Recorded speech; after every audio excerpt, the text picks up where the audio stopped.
tarde, começa agora o Estúdio Câmara desta quarta-feira, dia 10 de julho de 2024. Após aí esse feriado prolongado no estado de São Paulo. Olha, e toda quarta-feira é dia de falar de atitude e comportamento aqui no Estúdio Câmara. E hoje nós vamos falar sobre os desafios na construção de laços afetivos na adoção e guarda de crianças e adolescentes. E você, desde já, pode participar com a gente, mandando a sua pergunta ou a sua contribuição no WhatsApp da nossa redação. Anote aí o número, 19 97829 3776. E para isso, hoje nós recebemos aqui no nosso estúdio a Adriana Campos Natali, que é chefe de cozinha, ela é a mãe do Cadu, e também a psicopedagoga Débora Corigliano, que também é mãe de 2 adultos já, mas que tem uma história bem legal que ela vai contar aqui pra gente. Mas antes disso, eu vou dar algumas informações. Olha só, dados do Sistema Nacional de Adoção e Acolhimento divulgados pelo CNJ, o Conselho Nacional de Justiça no Brasil, olha, são dados desse ano de 2024. No nosso país, há 4.802 crianças e adolescentes aptos à adoção e 36.331 pretendentes habilitados. Gente, só que essa conta não fecha. É uma conta de crianças e adolescentes esperando, né, por uma família adotiva, muito mais, né, números de pretendentes, mais uma conta que não fecha aqui no nosso país. Mas hoje o nosso tema não é sobre esse número que ainda não fechou. Isso a gente vai deixar para uma outra oportunidade. Porque, de acordo com o ECA, o Estatuto da Criança e Adolescente, cabe à sociedade e ao Estado garantir à criança e adolescente a proteção integral e prioritária, bem como assegurar a efetivação de seus direitos. Em muitos casos, se constatada a necessidade de afastamento da família biológica e havendo a impossibilidade de reintegração, os seus guardiões legais, e dependendo da situação, essa família é destituída, a gente chama de destituir o poder familiar da tutela ou da guarda. E assim, a responsabilidade por este indivíduo passa a ser exclusivamente do Estado, até que seja colocado, então, essa criança ou adolescente em uma família substituta. Superada todas essas etapas para o encontro entre adotantes e adotados, vem um momento que é a construção de vínculos afetivos e os seus desafios, que é, então, o tema do nosso programa de hoje. Gente, quanta coisa, né? A gente não vai entrar nesse outro problema que é o antes, mas o problema do depois. E a gente vai apresentar aqui, olha, a Adriana, né? E a Débora têm histórias legais e a gente vai falar sobre isso. A Débora já tem filhos adultos, né? E vai falar um pouquinho desse processo. Primeiro, Débora, seja bem-vinda. Me conta qual é a história dos seus 2 filhos. Obrigada pelo convite, obrigada por estar aqui, boa tarde a todos. Realmente, né, a história começou da nossa necessidade como casal de ter filhos, não conseguimos ter filhos biológicos e aí optamos pelo processo de adoção. E fomos assim, eu brinco que a minha primeira gravidez durou 5 dias, porque foi muito rápido do meu primeiro filho, e da minha segunda filha foram 5 meses. Então, assim, do dia que nós entramos com o processo, em 5 meses o telefone tocou e nós fomos para Santa Catarina para buscá-la, né? Você já morava aqui em Campinas? Já morava aqui em Campinas. Tá. E aí, quando você fala dessa relação de afeto, no nosso caso, o primeiro ponto dessa nossa relação, eu e meu marido conversamos muito, que era sempre falar a verdade. Né, que nós criássemos uma história pautada na verdade, né, de não omitir esse dado tão importante da nossa relação, que era a questão da adoção. Eu conheço alguns casais que têm filhos adotivos, mas que não contaram, né? Então eu não quis passar por isso, eu acho que eu teria um temor eterno de falar, e se, né? E se descobrisse? Então a gente sempre... Hoje eles têm quantos anos? Meu filho mais velho tem 35 e a minha filha vai fazer agora 28 anos. Né? Tá Então jóia. pautamos a relação sempre em cima da história deles, que é linda, e que a gente faz parte e acabou construindo junto. Tá certo. Então agora a Adriana Natália, que é chefe de cozinha, mãe do Cadu, me conta também a sua história com seu filho, Adriana. O Cadu, assim como a Débora, né, foi uma resolução do casal. Na verdade, desde agora em novembro eu faço 18 anos com meu marido, mas desde que a gente começou a namorar, a gente fala na adoção. Em princípio, a gente tinha a ideia de ter 2 filhos biológicos e adotar o terceiro. Os biológicos não vieram. Na verdade, até veio uma, mas muito prematura e acabou não resistindo. E a gente entrou com o processo de adoção. Ao contrário da Débora, minha gravidez durou 4 anos. Uau! E a gente até tem um processo aberto ainda lá na vara da infância, mas assim, já tem 8 anos, então né, essa conta não fecha para lado nenhum, né, Mina? E o Cadu chegou com quase 4 aninhos, 3 anos e 10 meses, agora ele está com 12. E foi uma adoção muito diversa, assim. O Cadu é uma criança negra e surda. E eu e meu marido somos brancos e ouvintes. Sim. E se criar de laços... Ele veio com quase 4. Quase 3 anos e 10 meses. Tá. Mas aí você já sabia que ele era surdo? Eu sabia que ele era surdo. Tá. Ele tinha um implante coclear e estava esperando para fazer o segundo. E não tinha língua. Entendi. Então, o nosso grande desafio foi a comunicação. Muitos usuários surdos, né, usuários de implante coclear, acabam optando por oralizar a criança e não usar Libras, porque a criança ouve. Só que a Libras é muito mais rápida. Sim. E eu precisava que a minha família funcionasse. Eu precisava dessa relação de confiança. Então, daí fomos aprender Libras, eu e meu marido. Ele já sabia Libras, o Cadu ou não? Muito pouco, muito pouco. Então, quer dizer, todo mundo começou do zero. Praticamente. O Cadu, ele ficou no abrigo desde a maternidade, né? Ele nasceu no abrigo que fizeram o implante coclear. No abrigo fizeram o implante. Ele nasceu prematuro e ficou na maternidade. Sim. Ele nunca foi para a família biológica. Ele ficou um período na família biológica, né? Não foi nem com a genitora, foi com a avó. Mas um período bem curto de 8 meses. Eles tentam primeiro fazer esse contato com alguém da família para ver se ainda vai ficar no seio da família biológica. Mas foi um período bem curto, de 8 meses antes dele completar o primeiro ano.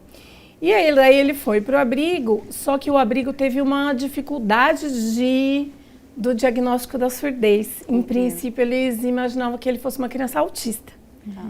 E esse diagnóstico só veio com 2 anos e meio. Que ele foi fazer uma outra cirurgia de apendicite pititico e a pediatra suspeitou, a cirurgia suspeitou e começou a fazer testes. Então veio um diagnóstico de surdez tardio e no abrigo não tinha ninguém que se comunicasse com ele em Libras. Então, quando ele chegou pra gente, ele sabia apontar, gritar, morder e sinais muito básicos, do tipo banheiro, não pode e oi.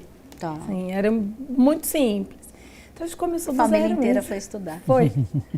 Gente, olha, e eu confesso que eu propus, né, esse tema aqui no Estúdio Câmara, porque eu não sou mãe adotiva de fato, assim, no papel, mas eu também tenho a guarda de 2 crianças, né, que é a questão tardia.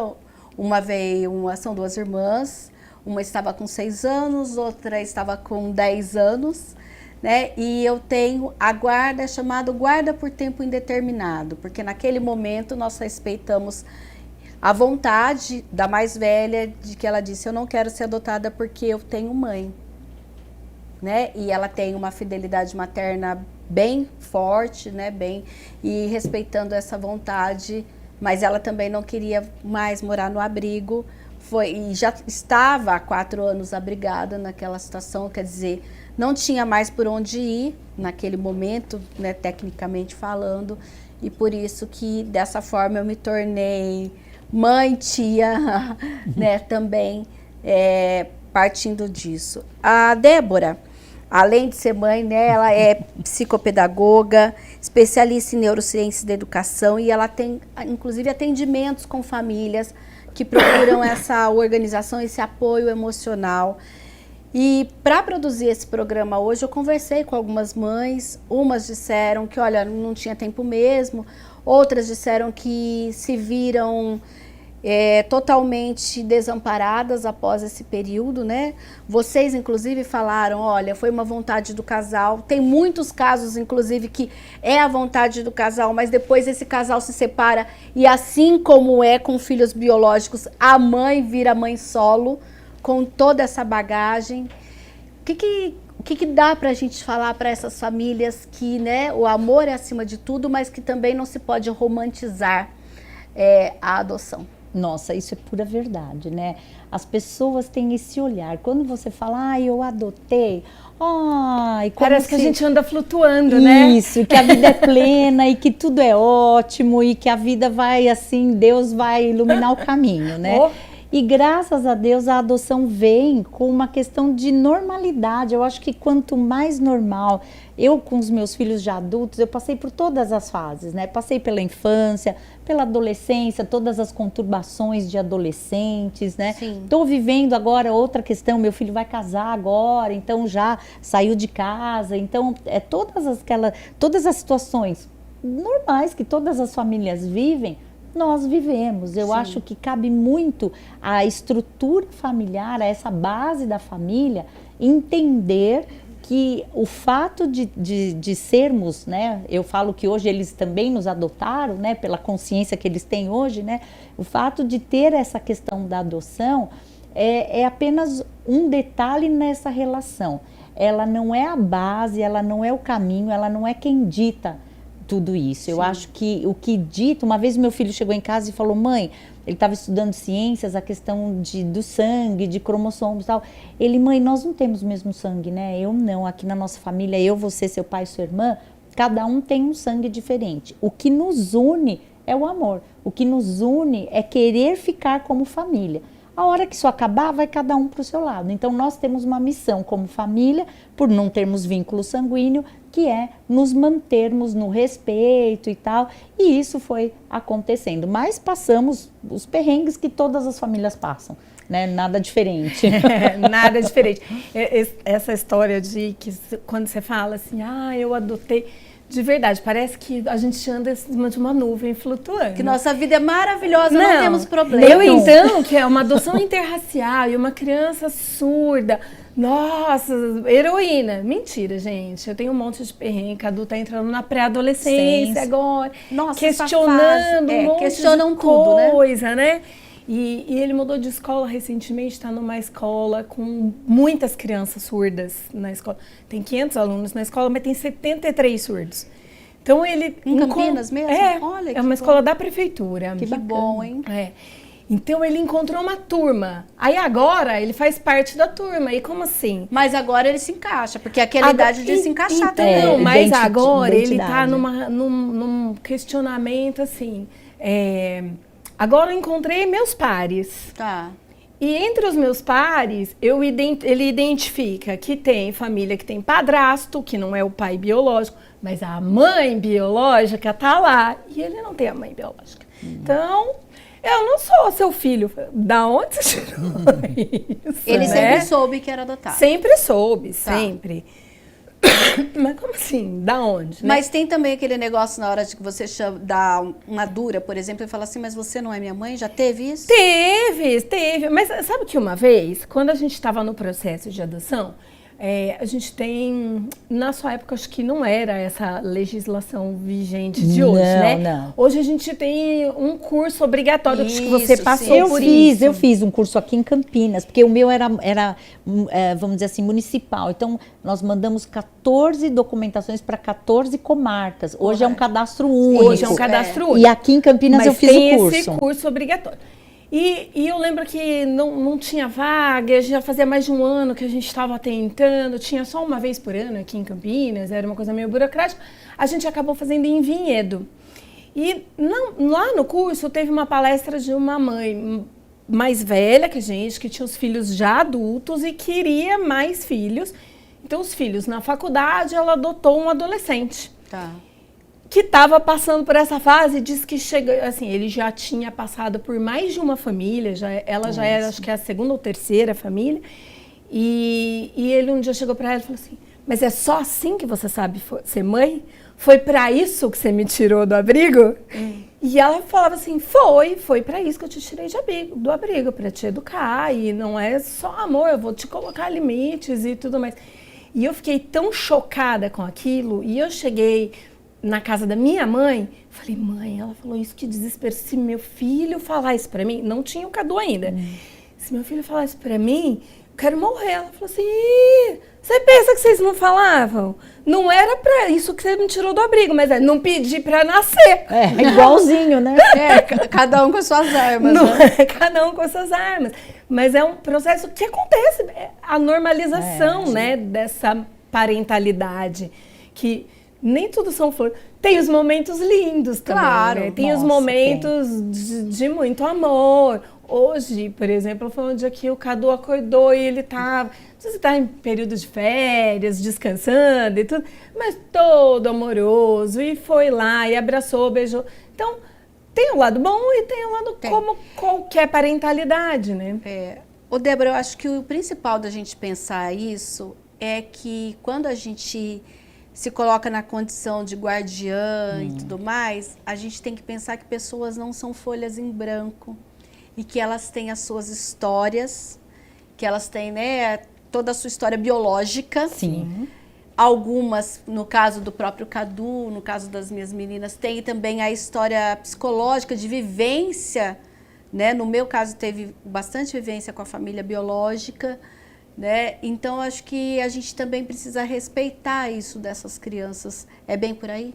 É bem por aí, e a reciprocidade disso, sabe? Eu acho que à medida que eles crescem, eles também vão aprender a respeitar os nossos sentimentos, né? Porque eu falo isso sempre, né? Eu tenho um livro que chama Orientando Pais Educando Filhos, e que eu falo assim, que quando nasce uma criança, ou quando uma criança chega numa família, nasce também um pai e uma mãe. Né? E a cada ano a gente vai renascendo nesse crescimento do filho. Por mais que eu tenha um filho de 35 anos, eu não tenho a experiência de 35 anos na idade que ele está hoje. Eu fui crescendo com ele. Então, há essa questão da reciprocidade, né? Dos filhos também entenderem os nossos momentos, assim como nós temos também que abrir esse espaço para entender os dilemas deles, as inseguranças, os medos. Eu também tive muito medo. Meu medo era assim, e se na adolescência eles vão embora? Porque eu vou ficar sem meus filhos? Né? Eu pensava assim, e se eles resolvem por qualquer questão, isso um filho sair de casa é a coisa mais natural? E se meu filho de repente falar, obrigado, até agora, foi bom, mas eu tô dando pista. Você sabe que eu me preparo todo dia para isso. Então, não é uma angústia, é uma ansiedade. Você sabe que de todo esse processo, assim, a gente tem que aprender uma nova língua, uma nova cultura, né? Porque a comunidade surda é uma outra maneira de enxergar o mundo. O que eu mais tenho medo é essa preparação. Meu marido é bem mais tranquilo com isso. Meu marido, não, claro que eu concordo que é um direito da criança, que ele tem a história dele, que eu não vou passar por cima dessa história. Mas Adriana, ai, dá um negocinho assim, né? Assim, um medinho, uma insegurança que é minha. Sim. Meu marido fala, mas o que a gente construiu está construído, não tem... se ele for procurar a genitora, não importa, o que a gente viveu, o que está construído, e ela não vai tirar isso dele. Mas é um medinho, uma insegurança, que assim, mas... E se ele gostar mais dela do que de mim? E se ele quiser trocar? Aí a gente vai falar daqui a pouquinho mais sobre essa questão do sentimento, porque agora eu vou dar uma notícia aqui para você. Olha, começou hoje, você que circula pelo bairro do São Bernardo, aqui em Campinas, começou hoje a implantação de sentido único de circulação em 6 ruas aí do bairro São Bernardo. As mudanças seguem até sexta-feira e as alterações por via vão acontecer sempre a partir das 10 horas da manhã. Então hoje, quarta-feira, já no primeiro dia, a mudança começou ali na rua João Felipe Xavier da Silva, próximo a um atacado que tem ali no bairro São Bernardo, que fica agora com sentido único no trecho entre as ruas Arnaldo Barreto e Ribeirão Bonito, com tráfego da Barreto para Bonito.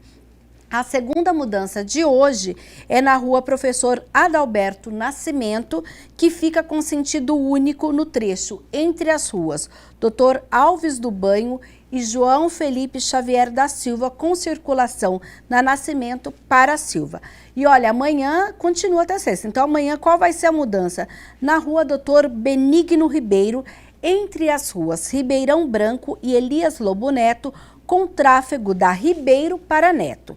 A segunda mudança de amanhã vai ser na rua Elias Lobo Neto, que ficará com sentido único entre as vias João Felipe Xavier da Silva e a Dr. Alves do Banho, com circulação permitida da Silva para a rua Alves do Banho. E na sexta-feira, que acontece, enfim, a última mudança ali no bairro São Bernardo, é então um sentido único na rua Dr. Pinto Ferraz, no trecho entre as vias João Felipe Xavier da Silva e Paulo Lacerda, com circulação da Silva para Lacerda. E na rua Arnaldo Barreto, entre as vias Dr. Alves do Banho e João Felipe da Silva, com tráfego da rua Alves do Banho para João Felipe da Silva. Olha, agentes da INDEC estão lá nessa região hoje para orientar os motoristas sobre esse sentido único. Então, até sexta-feira, eles ficarão por lá para que, então, as pessoas possam se acostumar com esse novo sentido ali no bairro São Bernardo. E a gente vai agora para um breve intervalo, a gente volta já já e daqui a pouquinho a gente vai ter uma participação pelo Zoom, que também é uma pessoa lá de São Paulo, é a Sandra Sobral, fundadora do Instituto Geração Amanhã, que através também da sua história pessoal, hoje tem esse lindo trabalho, ela vai falar com a gente daqui a pouquinho. Não saia daí.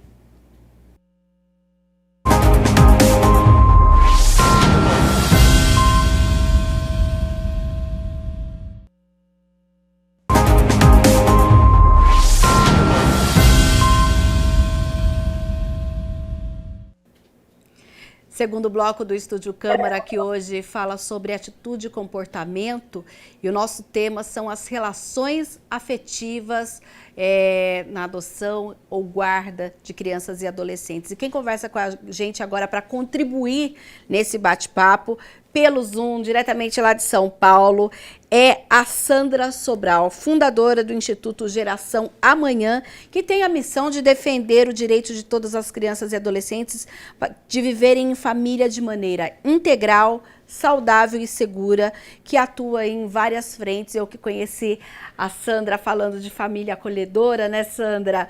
Seja bem-vinda, uma boa tarde.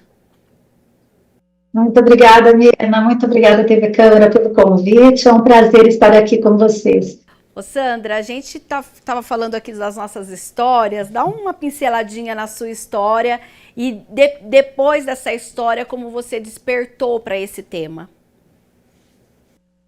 Bom, eu sou mãe também pela via da adoção. Meu filho eu adotei ele quando ele tinha 4 anos e ele viveu esses 4 anos dentro de uma instituição. Ele foi bebezinho e saiu quando eu adotei. E na época eu não tinha conhecimento suficiente para entender o que ele tinha vivido, o que isso significava do ponto de vista emocional e neurológico. E por conta disso, eu sou jornalista de formação, trabalhei minha vida toda na área de comunicação e comecei a estudar e achei que eu tinha que fazer algo. Daí surgiu o Instituto Geração Amanhã e nesse processo de adoção eu entendi que as grandes questões no Brasil relacionadas à proteção à infância estão relacionadas aos profissionais que cuidam dessas crianças, porque leis nós temos, as melhores leis do mundo estão aqui no Brasil. O que falta é conhecimento, é treinamento, é capacitação, é disponibilidade, e às vezes, enfim, é uma quebra de paradigmas para que essas coisas aconteçam e as adoções e a proteção à criança e à adolescência aconteça de forma efetiva. Sandra, do seu processo para o trabalho do Geração Amanhã, você acredita que essas famílias que depois, né, estão convivendo dia a dia, o que você tem percebido como o maior desafio para cada uma delas para estabelecer esse vínculo afetivo com essas crianças, que cada uma tem uma história, que cada uma tem aí o grau de traumas, de sofrimento e de tudo que vem nessa bagagem? A primeira questão é que assim, a gente diz que a adoção ela só começa depois, né? A adoção de fato ela começa depois que ela acontece, porque é aí que vem exatamente como você falou a criação do vínculo. E é super importante para as famílias, para os pretendentes, né? Porque hoje são várias configurações familiares que podem adotar uma criança. Então quem adota primeiro precisa estar preparado para isso, precisa se informar, né? Sobre o que é a adoção e principalmente o que espera. Porque as pessoas, Mina, né, como todos, eu inclusive, falo por mim, a gente tem às vezes uma idealização. Ah, isso vai ser tudo lindo, incrível, maravilhoso, né? E nem a maternidade, ela biológica, ela é dessa forma, né? Ela traz muitas adaptações. Então, a primeira, a coisa mais importante que esses familiares têm a fazer é se informar. Então, é importante ter consciência das características de uma criança que vem pela via da adoção, seja ela bebê, seja ela maior, né? A diferença é a bagagem que essa criança traz, mas ela sempre traz uma bagagem.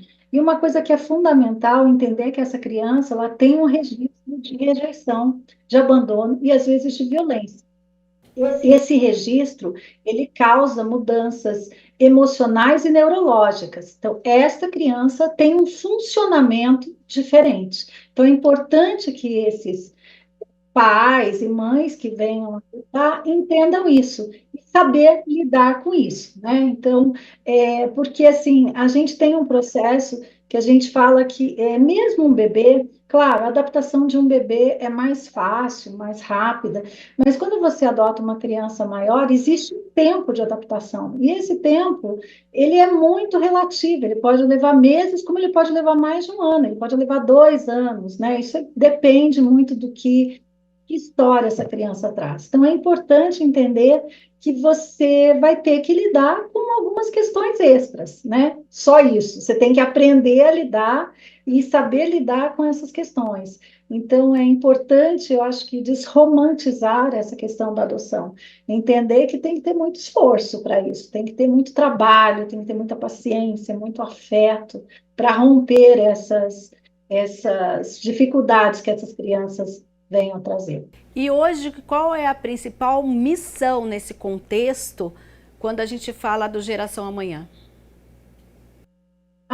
O nosso principal trabalho tem sido ajudar os profissionais que trabalham com essas crianças no entendimento do que são essas questões, no entendimento de que o tempo da lei não é o tempo da criança, ou seja, as crianças precisam de uma lei mais rápida, mais ágil, o entendimento do que é o vínculo familiar e qual a importância da convivência familiar. O que isso traz de diferença na vida de uma criança? Então, um dos nossos principais trabalhos, além de lidar com a adoção, tornando ela mais ágil, mais efetiva, mais segura, para sempre, né? Que não existam devoluções, o nosso trabalho também vem de encontro ao acolhimento familiar, que é uma medida de proteção que, em vez de você colocar a criança numa instituição, você coloca ela numa família temporária. Resumo é isso. Então, o nosso trabalho é assim, e nessa linha de frente com as famílias, nós temos, assim, quem entrar no nosso site, a gente tem muito material de informação, muito texto, muito vídeo, muitas entrevistas com os maiores especialistas do mundo falando sobre os temas, sobre adoção, né, que a gente chama de adoção tardia, que é a adoção de crianças maiores, quais são esses desafios. Então, assim, a gente tem um e-book sensacional, gratuito, para qualquer pessoa baixar e se informar sobre, né, esse processo de adoção, esse pós-adoção. E uma outra dica que a gente dá É assim, no Brasil todo existem grupos de apoio à adoção, que são pais, mães que criaram esses projetos e trabalham de forma voluntária, gratuita, e tem vários grupos que fazem o que a gente chama de pós-adoção. Então, o pós-adoção, ele costuma ser até mais efetivo do que o pré-adoção. Então, é no pós que você vem, que você sente essas dificuldades, né? Nossa, meu filho se comporta desse jeito, o que eu faço? Meu filho tem dificuldade de se vincular com a família, meu filho tem um comportamento muito desafiador. Então, é importante essas trocas. Vários deles, no Brasil inteiro, funcionam online. Então, dá para fazer, né? Você não precisa estar presencialmente. Então, é super importante a participação nesses grupos de apoio à adoção. Ô, Sandra, uma última pergunta. Eu até para produzir esse programa tive contato com algumas famílias, né, adotantes, né, e uma das questões que me foi colocada é o seguinte: o Estado entende que a partir do momento que aquela criança foi adotada, a questão está resolvida. E muitas dessas famílias se sentem abandonadas.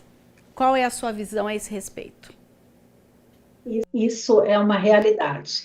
Esse é um dos temas que a gente vem discutindo, inclusive, junto com os órgãos competentes, entre eles o CNJ e o CNMP, porque, assim, em alguns países, a França, Espanha, Estados Unidos, quando você adota, você passa por um tempo de acompanhamento com os técnicos das varas das infâncias. Aqui no Brasil acontece exatamente isso que você falou, Mino. A gente só é acompanhado enquanto até sair a adoção, né, a adoção definitiva. Depois disso, você sai do sistema, tanto você quanto seu filho. Está todo mundo fora do sistema, ou seja, vire-se.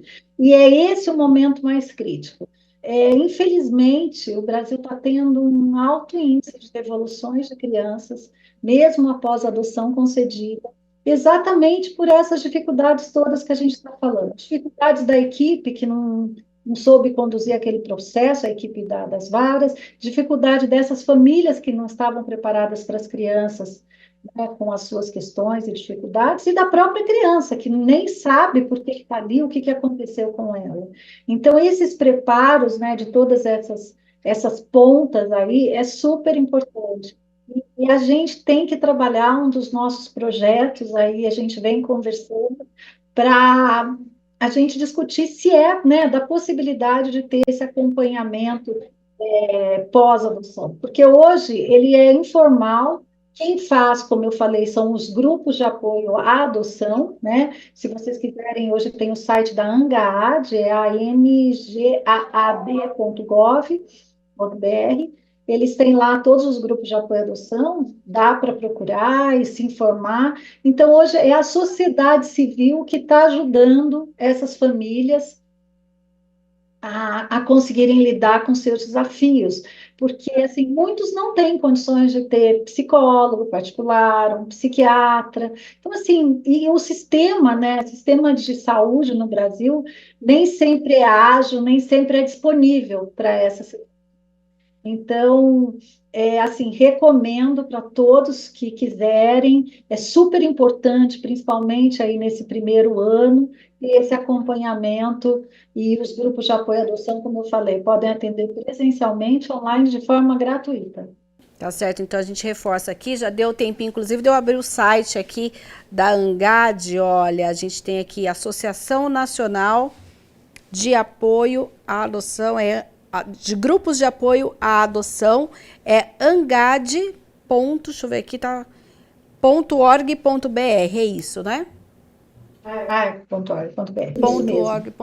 E se você quiser conhecer mais sobre o Geração Amanhã, também é geraçãoamanhã.org.br. Já fica o meu convite aqui, Sandra, quando você estiver em Campinas, para a gente marcar para você poder participar muito mais tempo aqui conosco.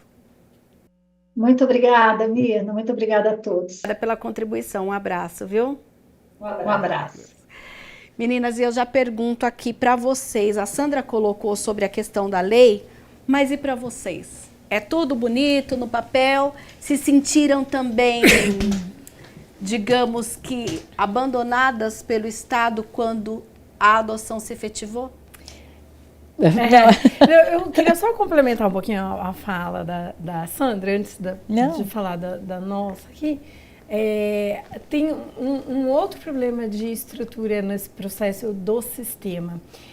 As equipes são reduzidas nas varas de infância e a gente entende tudo isso.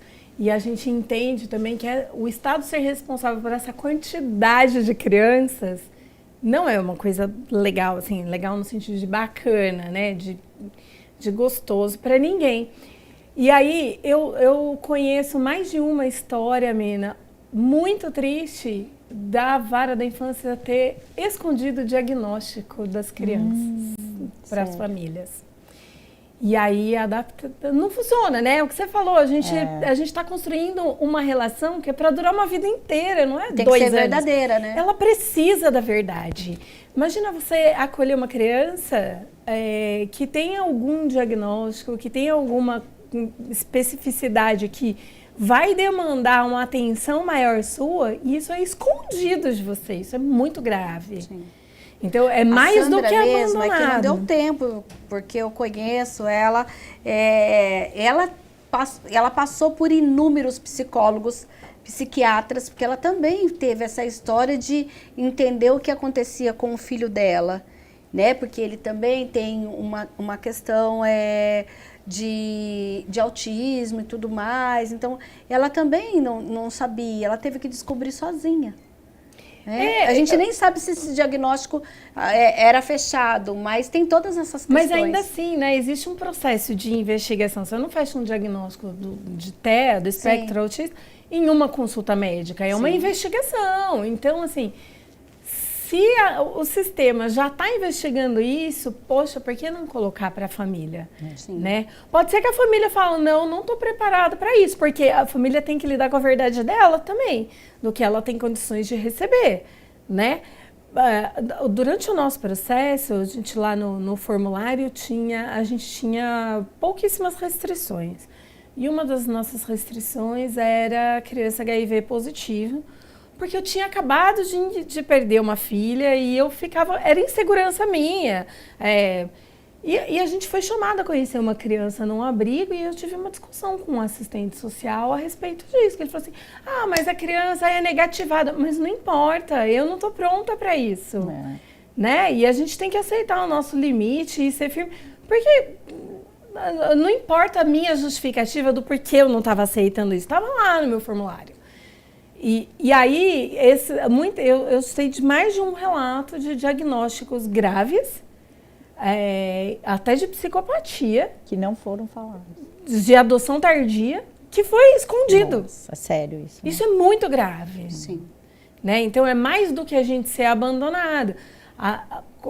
Às vezes, não é o meu caso, mas às vezes eu tenho a sensação de que o sistema usa a gente para ficar livre da responsabilidade de cuidar da criança. Eu resolvi, tá aí, agora você se vira. Agora eu não sou você que vai atrás das coisas que precisam ser resolvidas. E isso eu acho que, assim, eu vejo a nossa lei, como disse a Sandra, a gente tem leis e tem leis muito boas. A gente tem alguns gargalos na lei e esse é um deles. E aí eu realmente acredito a esse abandono, a essa falta de critério na avaliação, não no sentido assim, vamos tornar mais rígido para menos pessoas adotarem, não é isso.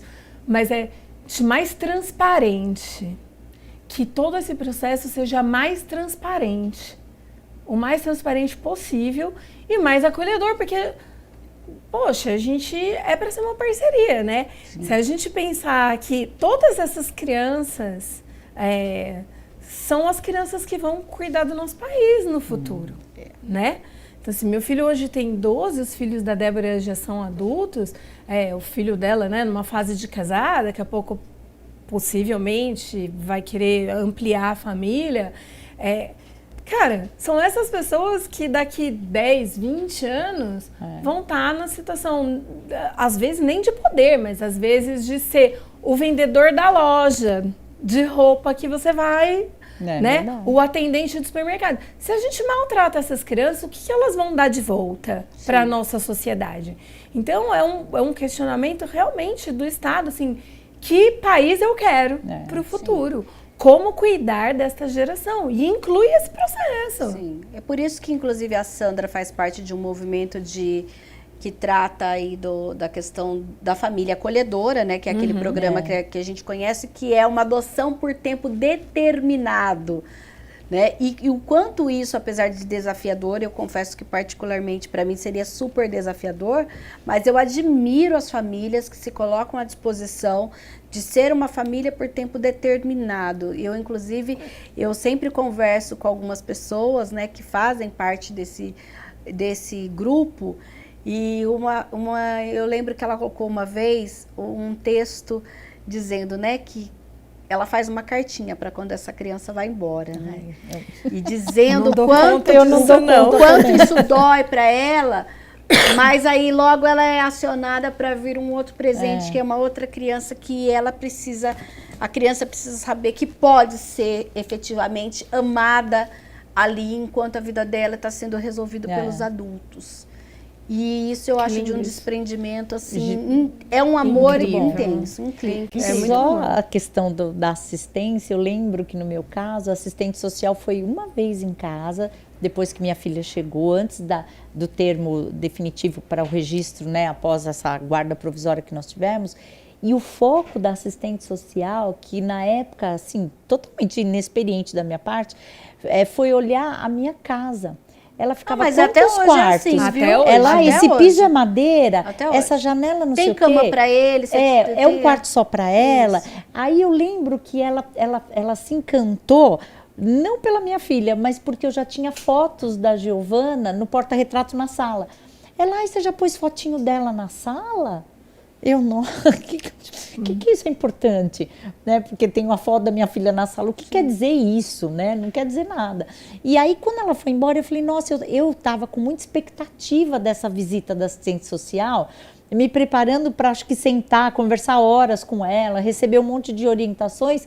E não, foi uma vistoria. Ela foi ticando, o piso é madeira, o quarto tem um bercinho para menina, tem banheirinha no banheiro, é um banheiro na casa, casa foi são igual. dois. Em casa eu moro numa casa terra e tenho uma varanda. E eu lembro de um comentário da assistente social assim, quando chove, então ele tem esse espaço para brincar. E eu falei, gente, era e isso. toda a relação, né? O meu foi um pouco mais recente, teve assistente social, teve a psicóloga, que inclusive ficou conversando com elas em cada momento, para ver como elas se sentiam dentro daquele espaço, se elas se sentiam pertencentes àquele espaço, né? A gente foi uma tarde com bastante conversa, em cada momento, as profissionais comigo e outras profissionais com elas. Uma conversou, inclusive, no próprio quarto dela, outra conversou em outro ambiente, mas foi bem nesse sentido.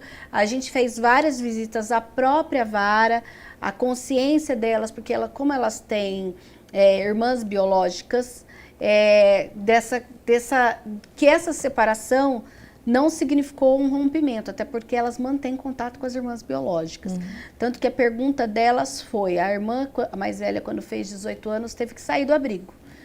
Foi naquela ocasião para um outro lugar, hoje elas moram numa república. Aí uma perguntou para mim, quando eu fizer 18 anos eu vou ter que ir embora?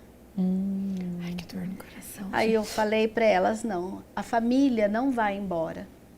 O filho só vai embora o dia que ele escolher que você tiver uma casa, o seu lugar, o que você for estudar. Ela falou, então eu vou comprar uma casa para Paris e vou te levar para morar junto comigo.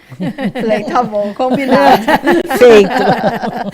Então é nesse sentido. Mina, eu tive, no nosso processo, como tinha essa questão da comunicação, teve até um momento, logo que o Cadu foi para minha casa. A gente ficou um ano em adaptação, um mês, numa adaptação lá no abrigo, que a gente ia praticamente todos os dias. A gente teve uma dificuldade grande do relacionamento do Cadu comigo, porque ele era aluno do meu marido. O meu marido dá aula de música para surdos, e ele era aluno do meu marido. Então ele tinha uma relação com o meu marido, e eu era intrusa dessa relação. Então a gente teve... desafio. Foi super desafiador, super. Ele via seu marido como autoridade e você não? Não, eu atrapalhava a relação deles. Era coisas assim, enquanto a gente estava em adaptação no abrigo, a gente ia montar o quebra-cabeça. A peça que eu colocava, ele tirava e dava pro meu marido. Olha, tipo ele que define, né? E assim, demorou muito pra gente ter um vínculo mesmo, assim. Tá. Ele chegou em março, eu lembro que a primeira vez que ele me deu a mão espontaneamente, a gente andando na rua, foi em setembro. Mas, assim, durante esse processo, a primeira vez que ele foi pra casa, ele foi dormir na minha casa numa sexta-feira, foi uma noite extremamente desafiadora, porque ninguém conseguia explicar pra ele o que estava acontecendo, que ainda tinha a barreira da língua, né? Então, enquanto ele estava indo lá passar o dia, passear, era uma coisa. De repente, escureceu, como? Eu quero ir para o meu porto seguro. Sim. Desde sempre, a instituição. Mas ele não sabia que ia ser adotado? Ele não tinha língua. Mas Não tinha ninguém, nem comunicação. Libras arrumou uma Mas intérprete? ele também não tinha Ah, Libras. Entendi. E também não lia ainda, Não, né? Claro, era 4 criança. anos. Não Eu li- super Ai, arredio, super. que desafio. Foi uma noite que ele chorou, ele dormiu. Eu lembro que a gente colocou o nosso colchão de casal na sala, porque a gente não queria que ele dormisse no nosso quarto, né? A gente queria manter a privacidade do casal, colocamos o nosso colchão na sala para acolher. E eu lembro da gente deitar e ele dormir de exaustão de madrugada, de tanto que ele chorou e bateu na porta que queria ir embora. Foi uma noite horrível. Isso foi numa sexta, sábado, domingo eu já estava mais calmo. Segunda eu tive que levá-lo de volta ao que abrigo. triste. Porque tem aquele processo lá no abrigo deles avaliarem se ele passou bem esses dias, se estava apto, medo? não sei o quê. Eu sabia que ia ser difícil. E daí foi mais difícil, porque daí ele não queria ficar no abrigo. Aí ele já não queria voltar. Aí ele já tá. não queria voltar, porque daí ele viu que ele tinha carinho, tinha um quarto que era só dele, tinha os brinquedos só dele, tinha 2 pessoas dando atenção exclusiva para ele, né? Sim. No abrigo é uma atenção dividida. E aí teve um problema burocrático na vara da infância, que a autorização para ele voltar para minha casa demorou mais de um dia. E eu lembro de ligar na vara da infância e falar assim: como assim? Esta criança não entendeu que veio para minha casa. Veio, foi obrigada. Agora ela passa uma noite no abrigo, obrigada. E daí ela vai ficar lá até o problema burocrático. Não, mas alguém explica para ele. Quem explica? Ele não tem língua, uma língua própria. Sim. Como que você vai explicar isso? Assim, já seria desafiador você explicar isso para uma criança de 3 anos e meio, 4 anos, Sim, de normal, qualquer forma. Sem a comunicação, como que você explica isso? E a vara falava assim: mas a gente, exatamente o que você falou, mas a gente pode chamar um intérprete. Ele não tem a Libras. Ele não tem. Ele não tem. E assim, por um problema burocrático. Sim. Aí eu falei assim: vou eu dormir no abrigo. Foi mesmo? Não fui. Não Eles permitiram, acabaram, né? não permitiram, Não mas permitiram. eles acabaram liberando, assim, tá, a gente já entendeu, falta o papel oficial, mas você vai assinar um termo de responsabilidade do abrigo, não era da vara, Tá. porque realmente não é justo com a criança. Então, assim, não é só que as equipes estão despreparadas. O sistema todo é feito de uma maneira que não prioriza esse pós. Mas sabe que assim, agora ela falando, eu lembrei de um episódio com a Giovana também, de que mesmo eu tendo, ela chegou na nossa família com 27 dias, quando você falou da bagagem, teve a bagagem, porque ela não me chamava de mãe.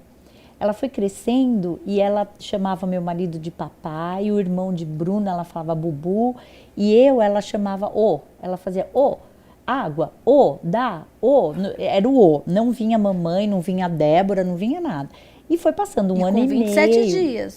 E ela já com 1 ano e meio, já falava algumas palavrinhas e tal, e ela e às vezes eu falava mamãe, eu ficava mamãe, fala mamãe, e ela e às vezes ela queria alguma coisa, eu fingia que eu nem ouvia, e ela eu mamãe, eu fazia assim, e ela E ela passou por um processo de doença, ela teve um problema no pulmão, porque ela tinha refluxo, algumas coisas lá. E ela ficou internada no hospital alguns dias, e uma amiga minha, falou: olha, tem um senhor que faz oração em hospital, posso levá-lo lá no hospital? E eu, pode, e ela não me chamava de mãe. Ele foi no hospital, quando ele chegou no hospital, ele abriu a Bíblia e começou a falar de perdão. E eu, gente, o que esse homem vai falar de perdão para um bebê de 1 ano e 8 meses? Ela tinha 1 ano e 8 meses. Falar de perdão, e ele fazendo essa oração e falando do perdão, mas toda oração é válida. O moço foi embora, aquela noite a gente dormiu, conseguiu dormir a noite inteira, bem. No domingo, ia ser o Dia das Mães, ele foi no sábado, domingo, e eu falei, olha, eu quero ter alta, porque eu quero passar o Dia das Mães em casa com meu outro filho, com a minha família. No fim, o médico veio e falou, olha, a Giovana melhorou muito, de ontem para hoje o quadro dela pode ir para casa. Fomos para casa, passamos o Dia das Mães, deu 1 mês certinho desse dia, eu tô na cozinha, lá no chão, brincando com as coisas, ela olhou para mim e fez, mamãe, nem mãe, nem mamá, nem nada. O que você falou? Ela, mamãe, mas ela chorava, me abraçava e deu aquele, lindo. Sabe, assim, o mamãe veio forte, a gente se jogou no chão, as duas chorando. Lá vai nós chorarmos aqui. Olha, foi um momento muito emocionante. Depois disso, teve a cura física dela melhorar muito da questão do pulmão que ela tinha por causa do refluxo e de me chamar de mãe. Então, até essa criança de 27 dias, né, que ficou no hospital, ela não teve... Que a gente acha que não tem memória afetiva, memória, não tem nada, porque ela não foi para lar nenhum. Quando a gente foi buscar ela ainda estava no hospital, né, onde ela nasceu. Tem essa questão. Então, por isso que essa conversa com os pais, essa ajuda, né, que nem a Sandra colocou lá, isso é muito pertinente, né? Mesmo que seja um recém-nascido, a gente tem que ter esse preparo, porque a gente não sabe o dia de amanhã, né? Não sabe o que vai vir nessa convivência. A gente vai de notícia rapidinho, gente. Alguém aqui já abastecer depois desse feriado de 9 de julho? Porque nós tivemos o aumento do valor da gasolina às distribuidoras, que passou a valer nesta terça-feira e deve gerar aqui na nossa região um aumento de até 25 centavos no preço dos combustíveis aos consumidores. De acordo com o RECAP, o Sindicato dos Postos de Combustíveis, os novos preços devem estar em todos os postos até esta sexta-feira. A entidade também prevê uma subida nos valores do etanol, mas em menor índice. O aumento, que é o primeiro realizado pela Petrobras para as distribuidoras desde outubro de 2023, afeta também o gás de cozinha, tanto para o combustível quanto para o botijão. A alta foi fixada em 20 centavos. A Associação Brasileira dos Importadores de Combustíveis aponta que mesmo com esse aumento, o valor da gasolina continua 10% abaixo dos preços praticados no mercado internacional, já que desde o ano passado a Petrobras usa aí uma outra medida para fazer aí o cálculo dos preços. Em nota, o RECAP diz ainda que as distribuidoras estão repassando também as variações, né, do etanol anidro e hidratado, e os reflexos para o consumidor podem ser maiores que os anunciados pela Petrobras. Então, atenção a você que vai aí aos postos de combustíveis. E a gente volta aqui falando sobre esses desafios pós-adoção, na verdade, né? A Sandra falou do pessoal da Angad, eu achei até que um contato em Campinas, vou entrar em contato pessoalmente para saber, mas eu acho que falta essa divulgação. As pessoas, inclusive eu tenho uma amiga pessoal que há alguns anos adotou 3 irmãos, né?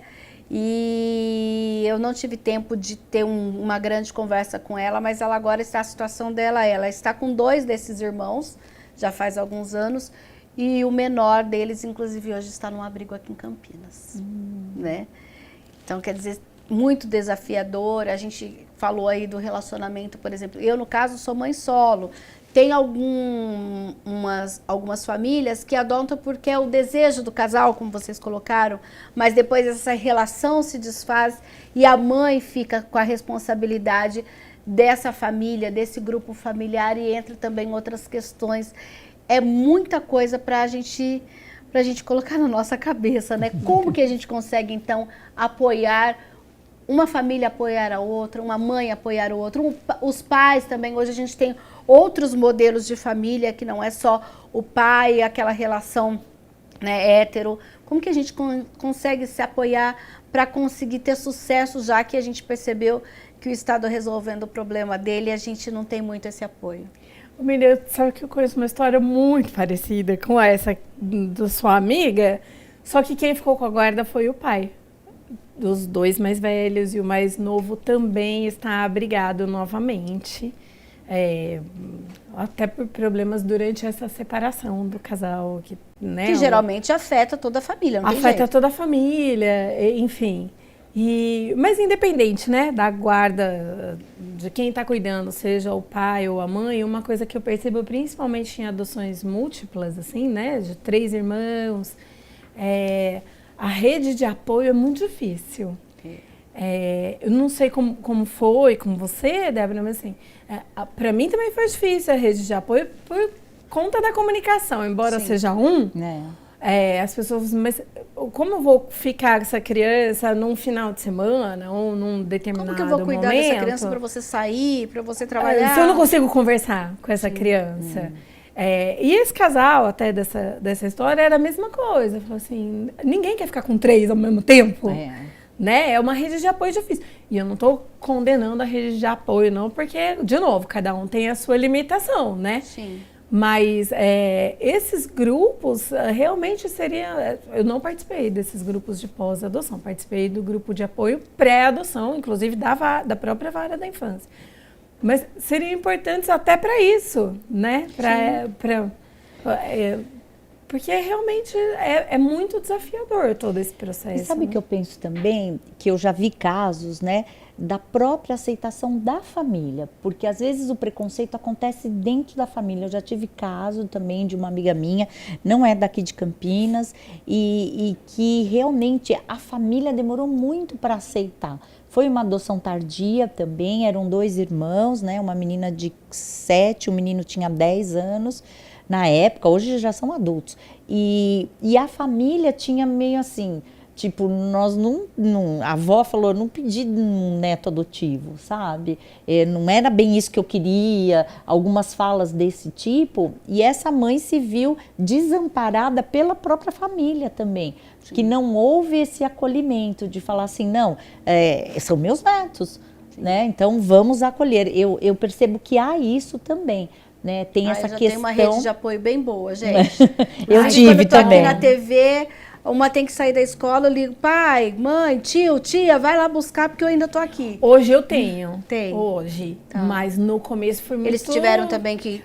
Eles entendem um pouco de Libras também, não, a família extensa? Não, muito pouco. Tá. Mas muito pouco mesmo. Só sinais bem primários. Tá.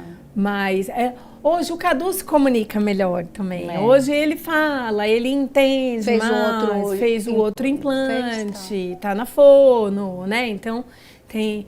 Mas o começo foi bem desafiador. Era muito difícil. Por falar em desafio, gente, nós estamos em férias e olha, o que fazer com a molecada em casa? A gente traz agora uma opção, que é o Rafael Turati. Ele foi até um shopping da cidade mostrar algumas das opções que nós temos nesse período. Boa tarde a todos que nos acompanham. Isso mesmo, eu estou aqui no Shopping Parque das Bandeiras, porque durante todo o mês de julho vai ter programação especial de férias para a criançada aqui no shopping.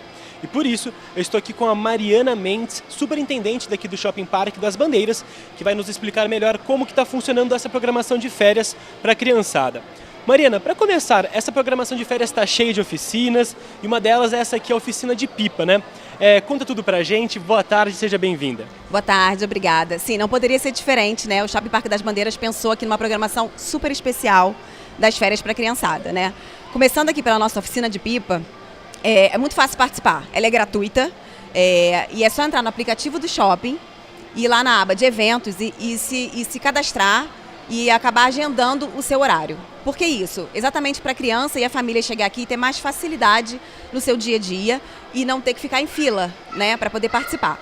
Então, essa brincadeira funciona de meio-dia às 8, às 20 horas, né, todos os dias, até o dia 28, pensando nesse mês todinho das férias da criançada. E quem que pode participar, Mariana? Crianças a partir de 3 anos de idade, de 3 a 13 anos de idade, e o pai também pode participar, porque essa oficina é pensando exatamente nessa experiência do pai com a criança, para sair da tela do celular. A gente tem um momento até de nostalgia dos pais, que brincaram muito de pipa no passado, e a gente mostra a construção, eles participam da construção dessa pipa, depois podem levar a pipa para casa, todo o material é fornecido pelo shopping, então assim, é um momento muito legal da gente relembrar do passado, nós adultos, e as crianças entenderem também como que a gente brincava brincava. Então, a ideia dessa oficina é estimular a criatividade dos pequenos?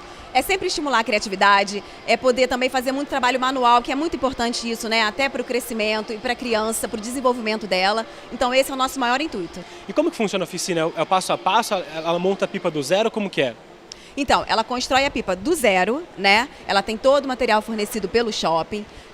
Ela pode decorar, ela já sai até com a rabiola, como a gente fala. E depois disso, ela leva para casa para já poder brincar. E cada oficina tem duração de mais ou menos meia hora? Cada oficina tem duração exatamente, são 30 minutos, né? Em que a criança tem ali essa oportunidade para poder brincar. E toda a oficina tem acompanhamento de monitores? Como que funciona isso, Mariana? Isso, a gente tem uma monitoria aqui para dar esse apoio, até para fornecer o material, para também ajudar se a criança precisar de algum tipo de ajuda, né? No desenvolvimento e na construção. O pai também pode participar, né? Junto com a criança, se ele quiser. Então é muito tranquilo, assim, é muito bem-vindo toda a gente aqui. E se o pai quiser dar uma volta no shopping, ele pode deixar a criança aqui, que os monitores ficam olhando, né? Ele pode sim, mas essa brincadeira ela é muito mais com o intuito de ter o pai junto, né? A família junto, da gente ter esse momento e de poder proporcionar esse entretenimento, esse momento com a família. Então, e é fácil, então, acessar, igual você falou, é só pelo aplicativo ou pelo site? Isso, pelo aplicativo, tá? Se a pessoa tiver dúvida de como acessar o aplicativo, pode ir no site nosso, né, shoppingparquedasbandeiras.com.br, e lá você consegue ter o link para o aplicativo. Você indo no aplicativo, já tendo o cadastro, é fácil, é simples, mas se não, o cadastro é bem simples, você vai na aba de eventos e ali você consegue agendar o horário exatamente que você gostaria de participar. E lembrando que é tudo de graça, né? 100% gratuito, com material fornecido, com o direito de levar a pipa embora e depois só brincar. E Mariana, e o shopping também tem outras opções de lazer para a criançada? Ah, sim. Nosso shopping sempre pensa em diversas programações, já o ano todo, e nas férias a gente aproveita para reforçar realmente isso, né? A gente tem o quintalzinho também, que é um ambiente a céu aberto, que a criança pode vir desde o horário de abertura do shopping, desde as 11 horas da manhã, paga R$20 e tem a diversão o dia todo. Pode entrar e sair. Dentro desse ambiente, nós também teremos oficinas aos finais de semana, oficinas às vezes de pintura facial, com a presença do nosso mascote, que é muito querido pela criançada. Tem oficinas de balão, então tem uma programação que a gente pensou todos os finais de semana também, mas o quintalzinho ele funciona todos os dias, tá? E mais informações também, o pessoal consegue acessar pelo site ou pelo aplicativo? Sim, todas as nossas informações estão sempre pelo site ou aplicativo. Além do quintalzinho, que é legal, que você paga um valor e também tem pacotes para a família, né? Quando o pai tem mais de uma criança, enfim, tem sempre um pacote que vai ficando mais barato. A gente também tem a opção aqui de outras atividades. Por exemplo, a gente está com um parque externo, né? Um parque que relembra também aquelas brincadeiras mais antigas de parque de diversão. A gente tem outras opções também aqui no shopping, como pula-pula, piscina de bolinhas, games. Então, assim, a gente tem bastante atratividade para o cliente. O shopping está oferecendo várias opções, tanto de graça quanto paga também, né? Exatamente, para todos os bolsos. E é legal, né? Porque agora é um momento que a criançada está em casa, que o shopping está oferecendo essas opções de lazer, né, Mariana? A verdade é o seguinte, não é hora da criançada ficar em casa, né? A criançada tá de férias, é hora da gente vir para o shopping e se divertir bastante aqui com a gente. Então, só relembrando, a oficina aqui de pipa é até o dia 28, da meio-dia às 8 horas da noite? Exatamente. É para pegar o último final de semana das férias, né? Então, assim, a gente colocou o mês todinho de julho, pegando ali o último domingo de férias, que na maioria das escolas é no dia 28, e a gente aguarda aqui todos vocês. Mariana, muito obrigado por todas essas informações sobre essa programação de férias daqui do Shopping Parque das Bandeiras, viu? Eu que agradeço e convido a todos a virem aqui brincar conosco. É isso aí, a gente vai com certeza aproveitar para brincar um pouquinho, né? Quem tem essa oportunidade de levar a molecada para passear, inclusive, a gente já está acabando, mas a Adriana colocou, inclusive, que é uma dificuldade nas férias, no seu caso, inclusive, porque não tem diversão com intérprete em Libras, né? Não tem. Não tem nem esses projetos de shoppings, não tem as atividades, você até me questionou, né, do SESC, SESI, às vezes tem um teatrinho que tem a intérprete, ou um evento específico de contação de história tem a intérprete, mas a programação da semana não tem. Vamos ver se a gente consegue aí futuramente ter mais acessibilidade, pensando nos diversos públicos. Nosso tempo está acabando, eu só vou perguntar para vocês uma frase, hein? Hoje, qual o seu maior desafio nessa convivência familiar? A convivência familiar? De toda essa sua história que você trouxe. Eu acho que nesse momento que a gente está da pré-adolescência é estimular a autonomia com segurança e deixando claro que a gente está junto. Eu acho que eu passei do desafio, eu tô colhendo agora, né? Então eu acho que meu desafio é querer ser vó, ser uma boa avó, que eu espero que seja logo, e ter assim essa certeza de que o amor e a harmonia familiar, eles juntos a gente vence. Né, quando a gente planta a semente do amor e consegue ver os frutos, né, brotando ali, isso nos fortalece os nossos filhos para vencer, né, para passar pela adolescência, como eu passei com os meus dois, você está passando com as suas filhas, né, para passar por esse momento e que os desafios da vida familiar é contínuo, né? Sim. Então vai chegar a minha velhice do meu esposo, né, que aí os filhos que vão cuidar da gente. Então eu acho que ainda temos desafios, muitos ainda pela frente. Tá certo, meu, assim como o da Adriana também é o desafio da pré-adolescência, da adolescência, de falar o não, entender que o não também é com muito amor, porque a gente precisa E da construir. autonomia, né, Mina? Sim. Para que né? a gente chegue nesse momento de colheita da Débora. Verdade. Tá certo, então, gente, o Estúdio Câmara fica por aqui. Lembrando que nesta quinta-feira o tema é esportes com Rafael Turati, que estará aqui no estúdio para falar com você e trazer convidados para um bate-papo bem legal. Uma boa tarde, continue com a gente.